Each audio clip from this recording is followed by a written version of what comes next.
Mae'r flwyddyn yma wedi rhoi straen fawr ar y sector gofal a'r staff a phreswylwyr Cartrefi Gofal a teuluoedd y preswylwyr hynny.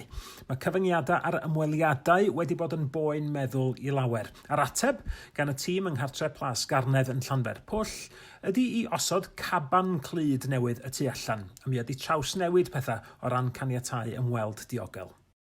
Sut mae? Da, iawn, syniad efo'r cwt.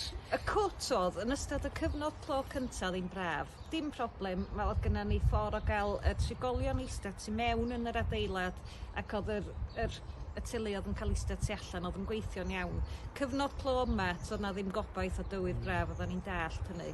Felly nathon ni be ddylia bob person sydd mewn gofal wneud a trio meddwl o blaen llaw. A dyma'r cwt yn cael ei eni. A cwt rar ydi o, ond mae wedi cael ei wneud yn arbennig iawn. O, mae o'n wych, digwydd ydi.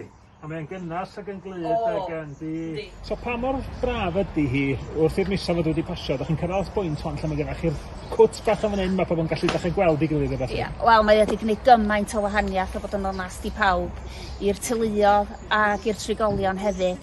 Mae wedi rhoi gwen yn ôl ar ei gwniba nhw, cael gweld i gilydd yndi. Mae wedi gwneud gymaint o wahaniaeth. Wcsanol dan, Llanbwyn.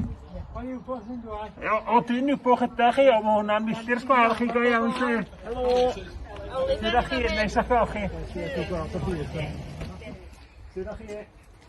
Mae yna newyddion da o ran treialon sy'n cael eu cynnal ym Mewn ar gyfer cynnig profion Covid i ymwelwyr. Gobeithio bydd hynny'n ei gwneud hi'n haws eto i ganiatau i anwyliaid weld i gilydd.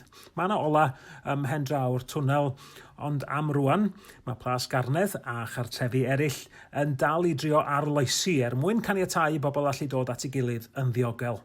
A dros y dolyg yn enwedig, ond mi fydd hynny'n golygu lot.